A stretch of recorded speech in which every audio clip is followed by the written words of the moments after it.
నమస్తే. ప్రస్తుతం మనతో పాటు సీనియర్ జర్నలిస్ట్ జయదేవ్ గారు ఉన్నారు. ఆయనతో మాట్లాడదాం. నమస్తే సార్. నమస్తే అండి. సార్ డార్లింగ్స్ మన లైఫ్‌లోకి ఒక కొత్త వ్యక్తి రాబోతున్నారు అంటూ ఒక ట్వీట్ వచ్చింది ప్రభాస్ డార్లింగ్ నుంచి.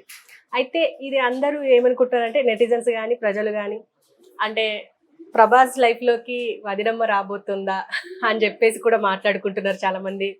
అండ్ పెళ్లి చేసుకోపోతున్నాడా ప్రభాస్ అని చెప్పేసి కూడా మాట్లాడుతున్నారు. మీరేమంటారంటే నిజంగానే అది అయ్యే అవకాశం ఉందంటారా? ట్వీట్ సారాంశం అయితే మాత్రం అలాగేలా అనిపిస్తుంది. ఎందుకంటే అసలు కృష్ణరాజు గారు ఉన్నప్పుడే అవుతుంది. ఆయనకు కూడా చాలా సందర్భాల్లో ఇంటర్వ్యూలో కూడా అడిగారు, ఏంటి నెక్స్ట్ అంటే, ఎక్కడికి వెళ్ళినా ఇదే అడుగుతున్నారు అబ్బా ప్రభాస్. నేను ఆయన ఏ షూటింగ్లో ఏ దెబ్బ తగిలినా కూడా నాకే కాల్స్ వస్తున్నాయి, ఆయనకి ఏం అవ్వలేదు కదా ఏంటి అని.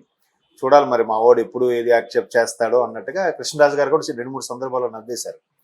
బట్ ఆయన ఎందుకు డిలే తీసుకుంటున్నారో తెలీదు. And moreover Unstoppable program లో కూడా బాలకృష్ణ గారు ఏంటి రూమర్స్ వస్తున్నాయి ఇక్కడ శెట్టియా సనన్నా అని అన్నట్టు అడిగారు. అక్కడ కృతి శెట్టి కదా, కృతి సనన్ అనుష్క శెట్టి అన్నట్టు. ఎవరు ఏంటి వీళ్ళ మీద అంటే అవన్నీ రూమర్స్ సార్, అవేం కాదు అన్నట్టుగా ఆయన నవ్వి తోసిపించాడు. బట్ ఇప్పుడు మీరు వస్తున్నారు, కొత్త జీవితంలో కొత్త వ్యక్తి వస్తున్నారంటే ఖచ్చితంగా ఇది సినిమా గురించి అయితే ఇంత ఆసక్తికరంగా ట్వీట్ చేయాల్సిన అవసరం లేదండి. మోరోవర్ నాకు తెలిసి ఆయన సోషల్ మీడియాలో ఎప్పుడు యాక్టివ్గా ఉన్నట్టు కానీ, ఎక్కడైనా పోస్టులు పెట్టినట్టు కానీ, ఈ పోనీ వాళ్ళ ఫ్యాన్స్ అయినా ఒక డమ్మీది క్రియేట్ చేసి పెట్టినట్టు కూడా నేను ఎప్పుడు చూడలేదు. ఇప్పుడు నిన్న మొన్న నాగబాబు గారి బన్నీ అంశంలో కూడా బన్నీది ఆయన ఓన్ పోస్ట్ కాదనుకుంటా, ఫ్యాన్స్ అది క్రియేట్ చేసి పెట్టింది అనుకుంటా. ఇట్లా రకరకాలుగా ఉంది తప్ప ఈయన మాత్రం ఎప్పుడు జనరల్గా మీడియాకు దొరకడు. ఎక్కడ ఈ ఫంక్షన్లు కూడా చాలా అరుదు. ఆయన ఒక ప్రపంచము, ఆయనకు ఒక సర్కిల్, అందులోనే ఉంటాడు. అయితే ఇప్పుడు ఈ ట్వీట్ పెట్టడం వల్ల మేబీ ఇప్పుడు కూడా చిన్నోడేం కాదు, 45+ ఉంటాయేమో కదమ్మా అంటే ఆయనకి. మరి అంత ఏజ్ అని ఇంకా పెళ్లి చేసుకోకపోవడం అనేది కొంచెం అందరి దగ్గర చర్చనీయాంశం అయింది. అంటే ఆయన దాన్ని కూడా కామెడీ చేసి నాకన్నా సీనియర్లు ఉన్నారు, ఇంకా సల్మాన్ ఖాన్ లాంటి వాళ్ళు ఉన్నారని కూడా చాలా సందర్భాల్లో తోసిపుచ్చారు. బట్ ఇప్పుడు దీనికి మళ్ళీ కొంతమంది ఇచ్చే వివరణ ఏంటంటే, కల్కి పెద్ద ప్రాజెక్ట్ రాబోతుంది, అశ్విని దత్తు గారి సినిమా. దానికి తోడు అందులో భారీ కాస్టింగ్. ఎట్లాంటి భారీ కాస్టింగ్ అంటే ఇండియన్ సూపర్ స్టార్లు, ఏషియన్ సూపర్ స్టార్లు కూడా ఉన్నారు అందులో. ఇప్పుడు ఇండియన్ సూపర్ స్టార్ అంటే ప్రభాస్ గ్లోబలైజ్డ్ స్టార్ అయిపోయారు. ఏషియన్ సూపర్ స్టార్ అంటే మన అమితాబ్ బచ్చన్ గారు. అలాగే ముందే అంటే ఇప్పుడు అంటున్నారు పాన్ ఇండియా, కానీ పాన్ ఇండియా సినిమా లేని రోజుల్లో కూడా పాన్ ఇండియా మూవీ అంటే కమల్ హాసన్ గారే. భాషతో సంబంధం లేకుండా ప్రతి భాషలో కూడా ఈ నటుడు అంటే తెలుసు, భారతదేశం గర్వించదగ్గ నటుడు అంటే కమల్ హాసన్ అనేవారు. ఈవెన్ అమితాబ్ గారితో పోల్చినా కూడా అమితాబ్ బచ్చన్ కొంతమందికే తెలుసు, సౌత్ లో చాలా మందికి తెలియదు. బట్ కమల్ హాసన్ నార్త్ వాళ్ళకి తెలుసు, సౌత్ వాళ్ళకి తెలుసు. అట్లా అంతగా ఓన్ చేసుకున్నారు ఆయన. సో అటువంటి కమల్ హాసన్ గారు ప్రభాస్ సినిమాలో లీడ్ రోల్ చేయబోతున్నారు, విలన్ గా చేయబోతున్నారు కూడా టాక్ వస్తుంది. తర్వాత ఆయన మీద సెపరేట్ గా టీజర్ కూడా రిలీజ్ చేశారు. ఆ మధ్య మీరు చూసే ఉంటారు. అమితాబ్ గారి గురించి అంటే జస్ట్ ఒక చిన్న వీడియో పెట్టి వాయిస్ తో ఏదో నడిపించారు. బట్ కమల్ది వాయిస్ లేకుండానే టీజర్ లాంటిది పెట్టి చెప్పారు. అలాగే దీపికా పదుకొన్ అంటున్నారు హీరోయిన్, ప్రభాస్ హైట్ కి తగ్గ ఉండే అమ్మాయి అన్నట్టుగా. అందరూ అసలు ఆ కాస్టింగ్ కే 100 కోట్లు అయిపోతాయి నాకు తెలిసి, వాళ్ళ రెమ్యునరేషన్ కి. సో అటువంటి సందర్భంలో ఈయన రాబోతున్నారు, కమల్ హాసన్ లాంటి దిగ్గజ నటుడు మన కల్కి కుటుంబంలోకి రాబోతున్నారు ఉద్దేశంలో పోస్ట్ చేశారు అన్నది ఒక వాదం. కానీ అలా అంటే ఇలా పెట్టాల్సిన అవసరం లేదు. ఎప్పుడు ఉపయోగించిన ఆయన ఇప్పుడు ఎందుకు ఉపయోగిస్తాడు? కల్కి పబ్లిసిటీ స్టంట్ ఏదైతే ఉందో, కల్కి పబ్లిసిటీ చేసే బ్యానర్ ఏదైతే ఉందో మన దత్తుగా వైజయంతి మూవీస్ ది, వాళ్ళే చేసుకుంటారు కదా. ఈయన పర్టికులర్ గా ఈయన ఎక్స్ ఖాతాలో కానీ లేదా ఈయన ఓన్ సోషల్ మీడియాలో పెట్టాల్సిన అవసరం లేదు. బట్ దానికే ఎక్కువ మంది నెటిజన్స్ మొగ్గు చూపుతున్నారు. ఏంటి యాంగ్జైటీ, ఈ విధంగా డార్లింగ్స్ ట్వీట్ చేశాడంటే ఖచ్చితంగా ఏదో గుడ్ న్యూస్ చెప్పబోతున్నాడు అన్నట్టు కూడా అంటున్నారు. మేము చూద్దాం. ఎందుకంటే చాలా మంది ఎక్కువ పెద్ద ఫ్యామిలీ, సిస్టర్స్, కజిన్స్ వాళ్ళు ఎక్కువ మంది ఉన్నారు. అందరినీ సవ్యంగా చూసుకుంటారంట, అందరినీ బాగా హెల్ప్ చేస్తాడంట, అందరినీ ఒకేలా చూస్తాడంట ఆయన. అంతమంది కుటుంబంకి పైగా ఫ్రెండ్స్తో ఉన్న రిలేషన్ ఒక్కసారిగా ఒక జీవిత భాగస్వామి వస్తే తనకంటూ డెడికేటెడ్ కొంత టైం కేటాయించాలి. అప్పుడు ఇవన్నీ కొంచెం మిస్ అవుతారు కదా. ప్రభాస్ కి తన సర్కిల్లో, ఫ్రెండ్ సర్కిల్లో కానీ ఫ్యామిలీ సర్కిల్లో కూడా మంచి నేమ్ ఉంది. పైగా బయట వాళ్ళకు కూడా మంచి, ఎవరైనా ప్రాబ్లం అవుతానికి ఫోన్ చేయగానే ఇమీడియట్ గా రెస్పాండ్ అయ్యి హెల్ప్ చేస్తాడంత గుడ్ విల్ కూడా ఉంది. కాబట్టి అవన్నీ ఇప్పుడు జీవిత భాగస్వామి వచ్చాక కొంచెం తగ్గుతాయి. తనకు కూడా కొంత లైఫ్ పార్ట్నర్ టైం కేటాయించాలిగా. అటువంటి ఉద్దేశంతోనే ఇతను జనరల్గా అటువైపు మొగ్గు చూపట్లేదు, ఫ్రీగానే ఉన్నాడు అనేది ఒక అంశము. బట్ ఎట్లా యాంగ్జైటీ కలిగేలాగా అదే అర్థం వచ్చేలాగా ఉంది కాబట్టి మేబీ రేపు మంచి రోజులు వచ్చాక ఆగస్టు నుంచి మంచి ముహూర్తాలు ఏవో ఉన్నాయంటున్నారు. అంతవరకు ముహూర్తాలు లేవు అంటున్నారు. ఈలోగా ఆగస్టులో ఏమైనా గుడ్ న్యూస్ చెప్తాడేమో, ఎంగేజ్మెంట్ ఉంటుందేమో, చెప్పలేము, అవ్వచ్చు కూడా.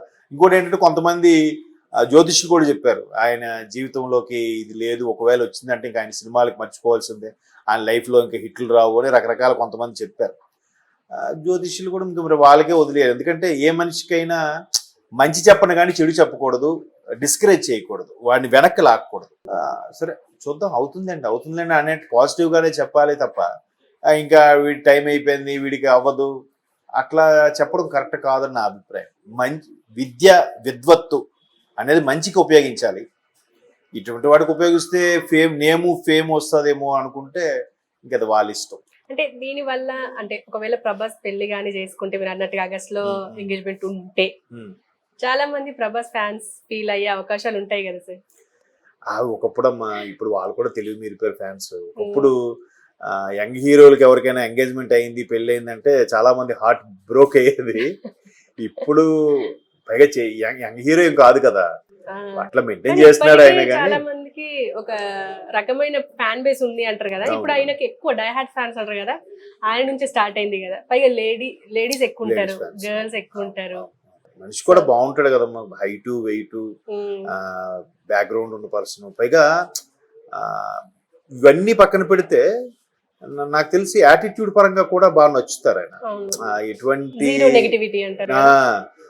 ఎటువంటి ఇది ఉండవు, చాలా సింపుల్ గా ఉంటాడు, చాలా క్యాజువల్ గా ఉంటాడు అని. ఇంత పెద్ద స్టార్ అనే ఫీలింగ్ కూడా ఉండదు మనిషిలో. ఒకసారి ఏదో ఆడియో ఫంక్షన్ కి ఈయన గెస్ట్ గా వెళ్తే అదే దీనికి కమల్ హాసన్ గారు కూడా వచ్చారు. అప్పుడు కమల్ హాసన్ గారికి ఈయనకి స్టేజ్ మీద పరిచయం చేసుకుంటున్నాడు.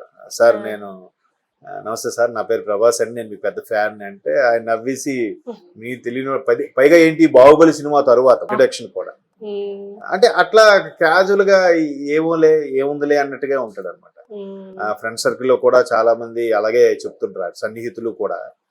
ఈవెన్ అన్నిటికీ కృష్ణరాజు గారు చనిపోయిన తర్వాత కూడా ఆ బాధ్యతను భుజాన్ని ఎత్తుకొని సొంతూరు వెళ్ళి స్వగ్రామంలో ఎన్నో రకాల భోజనాలు పెట్టి, అప్పుడులో అది పెద్ద సెన్సేషన్.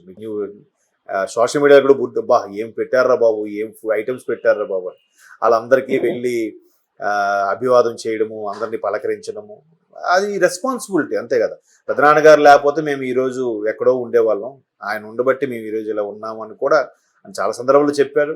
ఆయన చనిపోయిన తర్వాత కూడా ఒక సంతాప సభలో కూడా అదే విషయం అని తెలియజెప్పారు. కాబట్టి అంత మంచి వ్యక్తి కావాలని ఎవరైనా కోరుకుంటారు.